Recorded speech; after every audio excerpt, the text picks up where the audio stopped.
आप देख रहे हैं हरियाणा न्यूज 24, जहां हर खबर मिले सच के साथ। तो हमारे साथ यहाँ भूपेंद्र सिंह यादव कैबिनेट मंत्री दक्षिण हरियाणा में पहुंचे हैं। आखिरी सभा है, इसमें चौधरी धर्मवीर सिंह भी जनता को संबोधन कर रहे हैं मंच के माध्यम से। प्लीज थोड़ा उनको सुना दिया जाए। उत्साह और लोगों की चाहत और उसके अर्थ अलग अलग निकाले जा रहे हैं। आम आदमी की चाहत वो मेरे बताने की जरूरत नहीं, ये भीड़ अपने आप में बता रही है। न केवल इस गोद बढ़ावा में, बल्कि जहां से ये यात्रा चली थी हर जगह इसी प्रकार की भीड़ ने स्वागत किया है माननीय भूपेंद्र यादव जी का। मैं अपनी बातों का माननीय विधायक जी ने जो भी बातें कही हैं उनका समर्थन करते हुए एक बात का मुझे भी विश्वास है। आज से 3 दिन पहले माननीय भूपेंद्र सिंह जी यादव से हम एनसीआर के कुछ सांसद मिले थे और इनका काम करने का जो तरीका था मैंने अब तक किसी मंत्री का नहीं देखा। खासकर पर्यावरण, चाहे वो भट्ठों की बात थी, पराली की बात थी या इन्वायरमेंट की बात थी, ये तीनों बातों को लेकर जब हम एनसीआर के एमपी जिनसे मिले, क्योंकि ये सुप्रीम कोर्ट के एक अच्छे वकील रहे हैं, अधिकारियों को वहीं बैठे डायरेक्शन दे दी पड़ के कि ये काम ऐसे करना है और समय सीमा पर करना है। इसलिए हमें पूरा यकीन है कि अभय सिंह जी जिस जो बात आपने रखी है समय सीमा पर मुझे पूरा विश्वास है कि वो जरूर पूरा करवाएंगे। धन्यवाद। जय हिंद।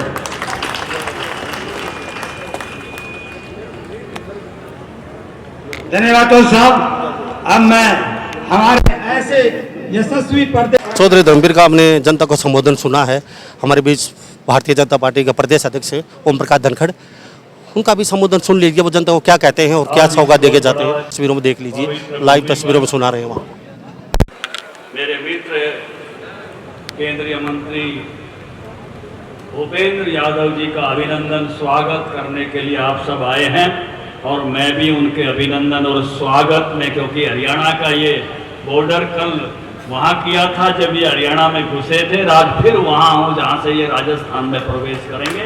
इनके अभिनंदन के लिए हम सब हाजिर हैं। इस मौके पर उपस्थित भाई सांसद धर्मवीर यादव जी, इस हल्के के लोकप्रिय विधायक भाई अभय सिंह जी के बारे में ये कहूँगा कि आईएएस भी हो जाए, एमएलए भी हो जाए, अब ये फाइल कौन रोकता है? मैं मंत्री ले लिया, मुझे पता है, भूपेंद्र जी को अब पता चल जाएगा ये आईएएस ही रोकते हैं। और आईएएस अगर जो है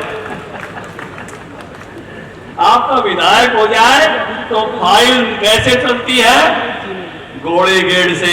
तो इसलिए अधिकारी, बहुत सारे अधिकारियों को मोदी जी ने भी अपने कैबिनेट में काम दिया है और हमारी सरकार में भी ये विधायक हरियाणा में, इसलिए आपके हल्के का विकास का काम रुकता नहीं है, घोड़े गेड़ चलता है, तेजी से विकास कार्य कराते हैं।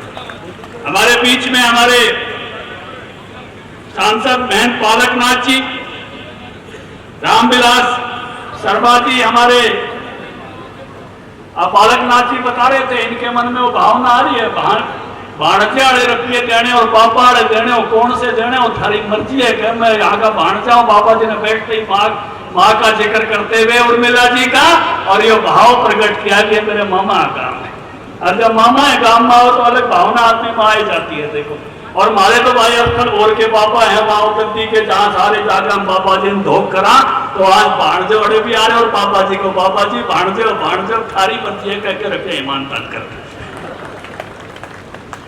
हमारे सबके नेता रहे रामविलास शर्मा जी, जिनके मार्गदर्शन में हम आगे बढ़े, ओम प्रकाश यादव जी हरियाणा सरकार में मंत्री, सीताराम जी हमारे विधायक, राकेश शर्मा हमारे जिला अध्यक्ष, इस यात्रा में और जो संभाल रहे हैं भाई संदीप जोशी, दीपक मंगला और हमारे महामंत्री वेदपाल जी, संदीप जोशी जी, पार्टी के सभी अन्य अधिकारी और पदाधिकारीगण।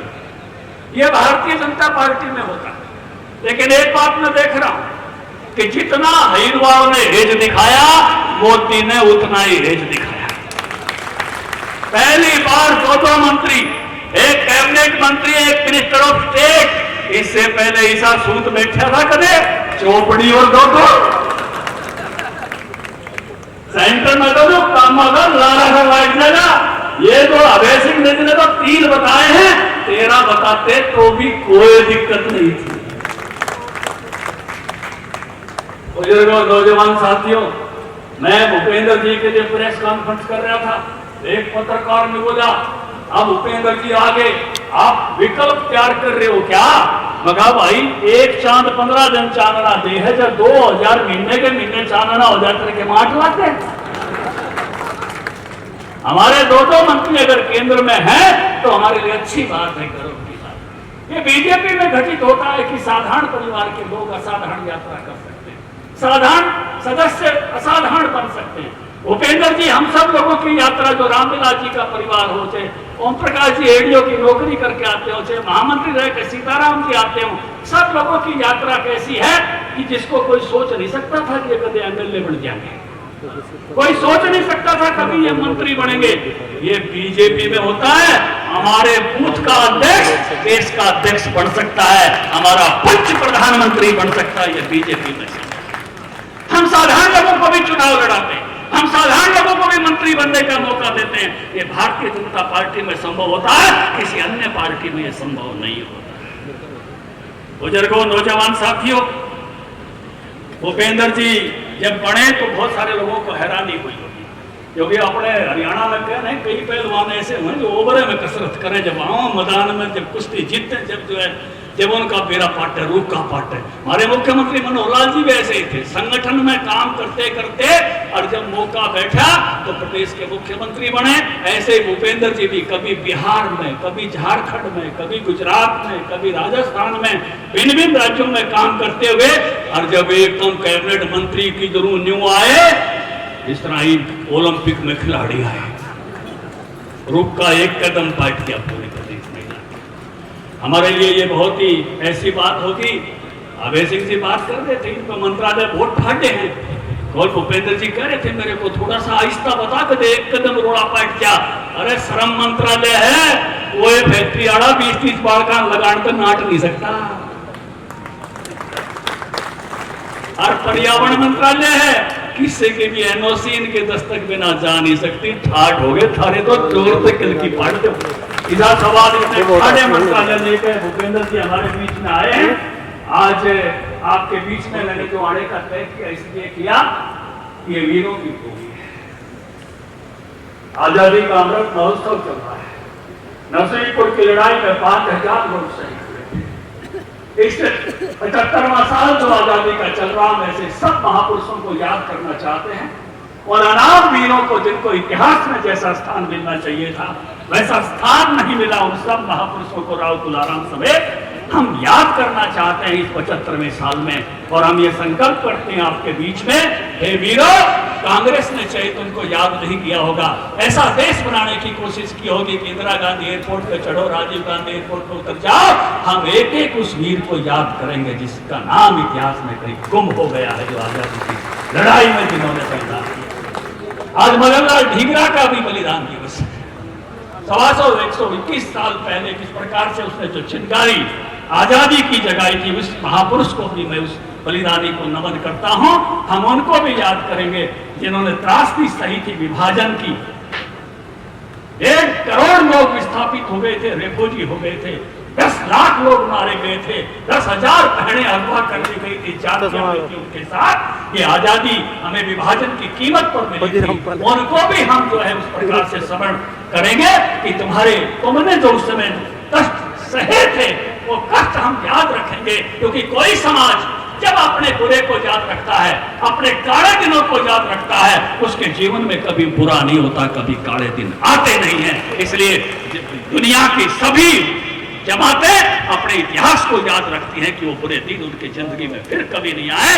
इसलिए हम आपको भी स्मरण रखेंगे। इस इलाके को बेटर वाटर मैनेजमेंट चाहिए, बीजेपी ने करने का प्रयास किया।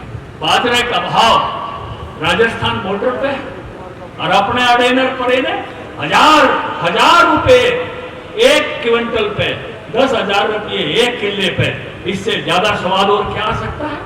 ये वो इलाका हमने वो मैनेजमेंट करने की कोशिश की।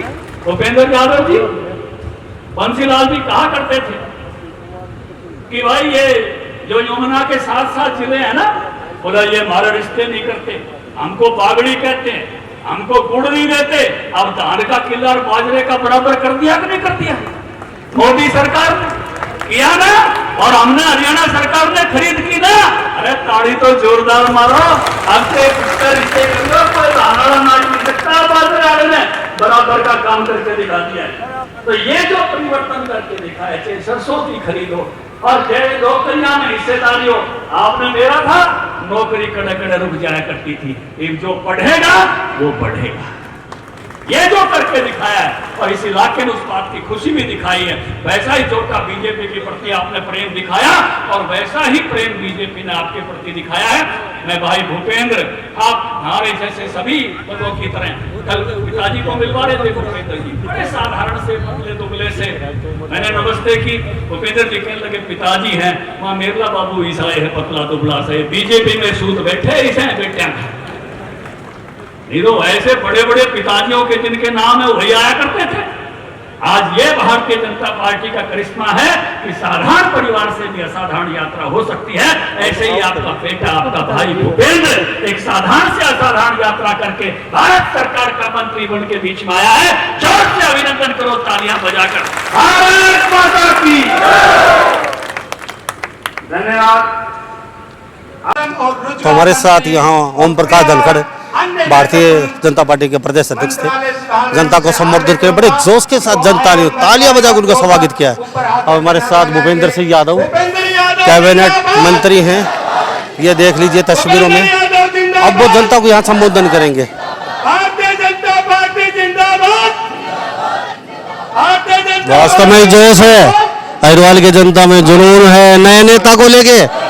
और ये भूपेंद्र सिंह यादव अभी हमारे साथ मौजूद हैं, और ये तस्वीरों में देख लीजिए। हम दिखाना चाहेंगे प्रिंस लंबा, थोड़ा सा सुना दिया जाए भूपेंद्र सिंह यादव का। वो अहिरवाल की जनता को क्या सौगात देके जाते हैं, ये तो भविष्य के गर्भ में है, लेकिन नए नेता हैं, अहिरवाल क्षेत्र में आए हैं और जनता ने हाथों हाथ लिया है अपने नए नेता, चाहते नेता को। तो अब उनका संबोधन सुनिए, वो क्या कहते हैं। इस यात्रा में चल रहे अलवर के हमारे सांसद महंत बालकनाथ जी, आपके इलाके के लोकप्रिय सांसद हमारे सम्मान्य चौधरी धर्मवीर जी, हमारे साथ अटेली के विधायक भाई सीताराम जी, नारनौल के विधायक और मंत्री भाई ओम प्रकाश जी, जिले के अध्यक्ष राकेश जी, और इस विशाल सभा के संयोजक और आपके लोकप्रिय विधायक राव अभय सिंह जी, और मेरे इस पूरे इलाके के सम्माननीय बुजुर्गों, माताओं, बहनों और नौजवानों। ऐसे 44 डिग्री के तापमान में भी आपको 3 घंटे यात्रा के लिए इंतजार करना पड़ा, लेकिन मैं मानता हूं कि मैं वो भाग्यशाली व्यक्ति हूं जिसको आशीर्वाद देने के लिए भी आप धैर्य के साथ रुके रहे। आपके इस धैर्य के लिए आपका अभिनंदन करता हूं, नमन करता हूं। बहुत सारा विषय माननीय धनखड़ जी ने, चौधरी धर्मवीर जी ने और राव अभय सिंह जी ने रखा। मैं लगभग 20 साल पहले जब युवा मोर्चे का गुड़गांव का जिला अध्यक्ष था, हमारे रामविलास जी भाषण दिया करते थे ढूंढा हेड़ा से गोद बलावा तक। और 20 सालों के बाद एक ऐसा संयोग आया कि गोद बलावा में आके मैं रामविलास जी के साथ और आपके दर्शन के लिए यहाँ पर उपस्थित। सांस्कृतिक रूप से हमारी सीमाएं केवल गोद बलावा तक नहीं है, आगे झुंझुनू में भी है, अलवर में भी है। ये पूरा इलाका सांस्कृतिक रूप से एक दूसरे से गुथा हुआ। यहाँ के लोग बड़े मेहनती हैं, यहाँ पे सेना में जाने की परंपरा है, और यहाँ की महिलाएं भी खेत में बहुत मेहनत करके अपने परिश्रम से परिवार का पालन करती है। और यही कारण है आज पूरे हरियाणा में महेंद्रगढ़ और नारनौल का क्षेत्र माना जाता है, तो ये माना जाता है कि शिक्षा क्षेत्र में सबसे अच्छे परिणाम देने वाले बालक भी यहीं पर लड़के और लड़कियां मिलते हैं। मैं पिछले दिनों भारतीय प्रशासनिक सेवा की लिस्ट देख रहा था, हमारे इलाके से काफी सारे बच्चे गए, लेकिन मैं आपको ये कहना भी चाहूंगा कि अच्छी मेहनत करके परीक्षा में सफलता प्राप्त करने का जो सबसे बड़ा हौसला हुआ है, उसका एक बहुत बड़ा कारण भी है कि मनोहर लाल जी की सरकार में ईमानदारी के साथ भर्ती हुई है, ईमानदारी के साथ भर्ती हुई है। आज हर नौजवान को यह लगता है कि अगर मैं मेहनत के साथ अपनी परीक्षा दूंगा तो भारतीय जनता पार्टी की सरकार एक ऐसी सरकार है जिसमें ईमानदारी के साथ नौजवानों को रोजगार के अवसर दिए जाएंगे। और प्रधानमंत्री नरेंद्र मोदी जी ने तो आने के बाद एक बहुत बड़ा निर्णय लिया था कि क्लास 3 और क्लास 4 में हमने इंटरव्यू को बंद करके नौकरी की परमानेंट धांधली को खत्म करके केवल मेरिट पे नौजवानों को आगे बढ़ने का अवसर दिया था। हम जानते हैं इस इलाके का एक बहुत बड़ा वर्ग ओबीसी समाज से आता है, और ऐसा नहीं है कि ओबीसी समाज में केवल खेती करने वाले जाट या अहीर ही रहते हैं। छोटा छोटा समाज, चाहे हमारा सुनार हो, चाहे हमारा खाती हो, चाहे हमारा और छोटे समाज का व्यक्ति हो, ये सारे समाज के लोगों को सामाजिक और शैक्षिक रूप से पिछड़ेपन के लिए एक लंबे समय से आरक्षण की दरकार थी। मोदी जी ने आने के बाद ओबीसी के लिए संवैधानिक आयोग बनाया, लेकिन अभी हमारी सरकार ने केंद्र के स्तर पर 4-5 बड़े निर्णय भी किए।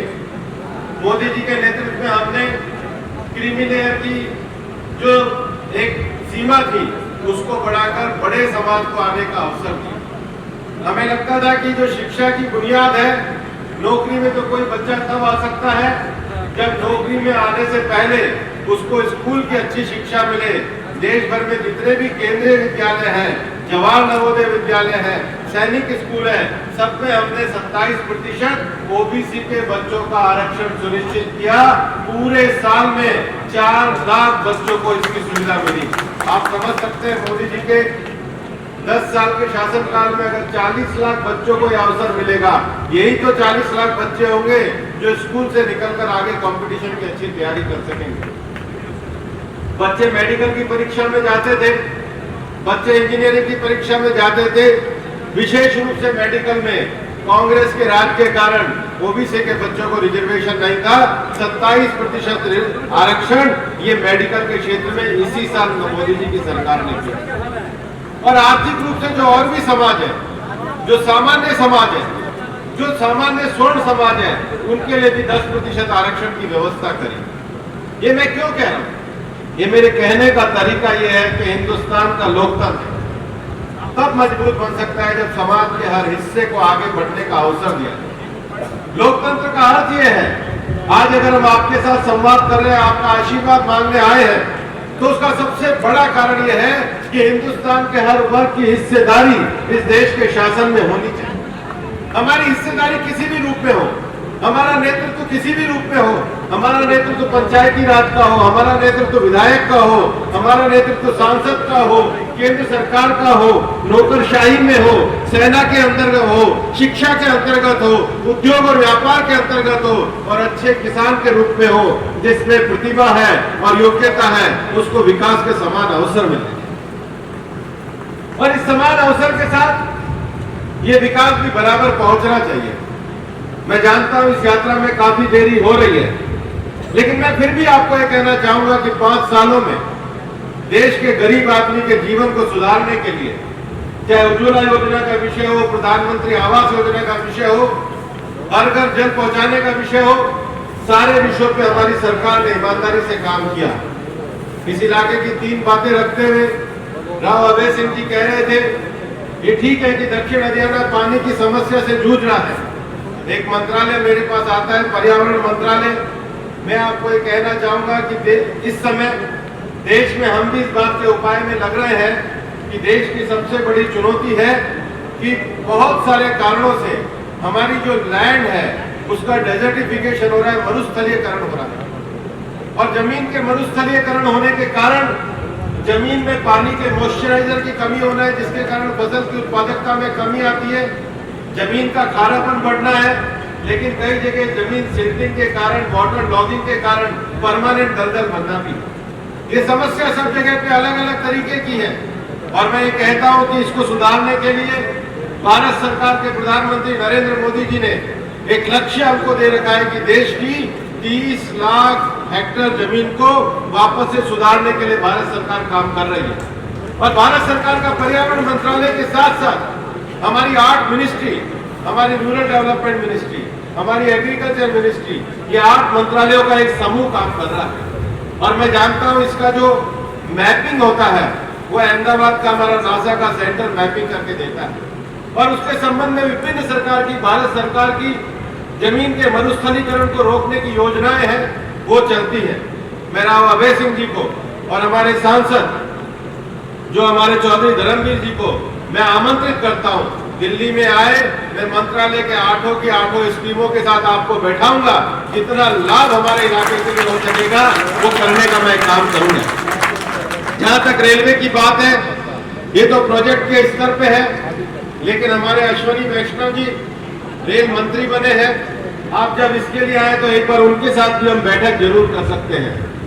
मैं आपको ये कहना चाहता हूं कि अभी राव अभय सिंह कह रहे थे कि कोई ऐसे उद्योग धंधे चलने चाहिए जिसमें पानी कम लगे।